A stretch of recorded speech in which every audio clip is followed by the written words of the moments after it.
তো good afternoon বন্ধুরা, ছেলেকে যাবো এবার একটু ভাত খেতে দেবো। হ্যাঁ, আমি তো ভাত খাবো না। কিন্তু আজকে তো বাড়িতে গ্যাস নেই, কি করে ব্যাট পাপড় ভাজবো? হ্যাঁ, তো চল একটা বুদ্ধি খাটাই, আজকে চলে যাই ছাদে। ছাদে গিয়ে দেখা যাক যে পাপড় ভাজা যায় কিনা। তো চলো বন্ধুরা, আজকে আমাদের সঙ্গে ছাদে যাই। তো চলো চলো ছাদে দেখি হবে তো।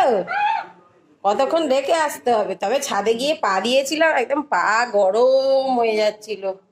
তুই কড়াইটা খুন্তিটা নে, আমি আগে গরম করতে দিয়ে আসবো, তারপরে আগে তেলটা নিয়ে যাই, ঠিক আছে? তোমাদের সঙ্গে আজকে শেয়ার করে দেবো, দিয়ে সবাই দেখাচ্ছে এটা কি হয় কি না হয় সেটাই দেখবো। চলো, এই যে আমার ছেলে যাচ্ছে। চলো চলে যাই ছাদে। ছাদে গিয়ে আগে কড়াইটা তেলটা গরম করতে দিয়ে যাবো, খানিক বাদে এসে দেখবো। তবে সত্যি সত্যি ভাজা যাবে মনে হচ্ছে, কারণ ও বাবা পা পুড়ে যাচ্ছে তো। এখান দিয়ে মাঝখানে দে, জুতো পরে আসতে হবে পরের বারে। ওই সত্যি সত্যি পারা গেছে না বাবু, জুতো পরে আয়। তো চলো ব্যাক ক্যামেরায় দেখাই, তেলটা দিয়ে গরম করতে রেখে যাই, পরে আবার ব্যাক করে আসছি। চলো। তো বন্ধুরা, আমার সাদা তেল শেষ হয়ে গেছে, ঢালা হয়নি, তাই আমি একটু সর্ষের তেলই দিচ্ছি। ব্যাট পাপড় ভাজবো তো, খুব বেশি তেল দেবো না, ছেলের মতো 4-5টা ভাজা যাবে সেরকমই তেল দিলাম। তো অল্প করে একটু তেলটা গরম হোক ছাদে, আর আমরা কিছুক্ষণ পরে আবার ব্যাক করে আসছি। তো চলো, ছাদে আমি তেলটা রেখে যাচ্ছি, না তেলটা নিয়ে যাচ্ছি, আর এই পাপড় ভাজার কৌটোটা এখানে থাক না, নিয়ে আসবো নাহলে পরে। যা রোদ্দুর, পাপড় ভাজার কৌটো মনে হচ্ছে গলে যাবে।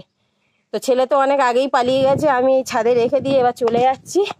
কিছুক্ষণ পরে আবার দেখা হচ্ছে তোমাদের সাথে। চলো দেখি, তেলটা গরম তো হয়েছে মনে হচ্ছে, কই দেখা এখানে কড়াইটা গরম হয়ে গেছে রে বাবু। ছাওটা ছা হবে তো, জানি না। এ হে হয়েছে হয়েছে। ব্যাট পাপড়টা তুলে খাবো কিসে করে? এ বন্ধুরা, হয়েছে, ব্যাট পাপড়টা ভাজা হয়েছে। দেখি আমার কাছে, আমার দিকে কর, সামনে ক্যামেরা কর, বন্ধ কর ওটা। তো বন্ধুরা, আমাদের পাপড় ভাজা কিন্তু শেষ হয়েছে। এই যে দেখো বাবু, এদিকে আয়, খাবি তো চলে খাবো। দেখি পাপড় ভাজা খাওয়া যায় কি। ও বাবা গরম, একটা থালা নিয়ে তুই খাবি যদি।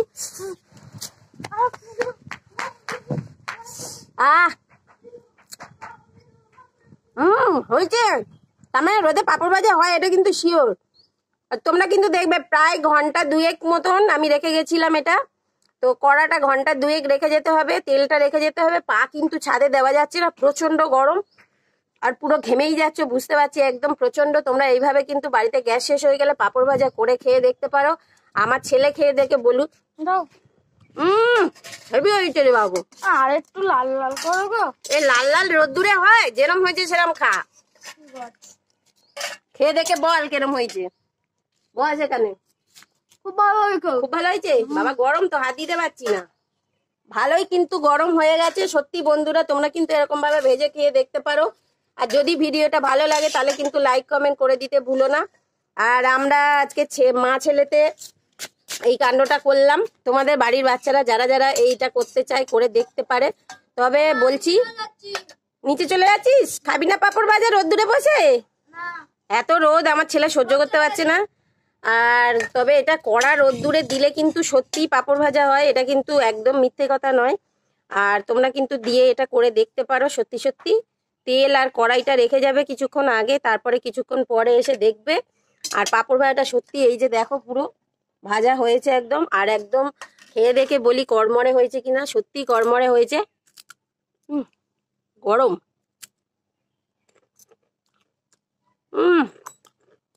হেভি হয়েছে কিন্তু পাপড় ভাজাটা, তোমাদের সত্যি বলে দিলাম, দারুণ হয়েছে।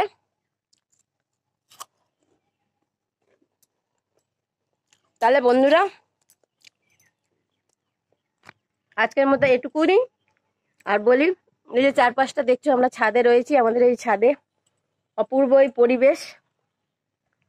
আর পাপড় ভাজাটা সত্যিই খেতে ভালো হয়েছে কিন্তু বন্ধুরা, তোমরা করে দেখবে। আর ছেলেমেয়েরা যদি বায়না করে, বাড়িতে যদি গ্যাস শেষ হয়ে যায়, অবশ্যই কিন্তু এই পাপড় ভাজাটা করে দেখবে। কি করে দেখবে? তো চলো এখন টাটা রেখে দিই।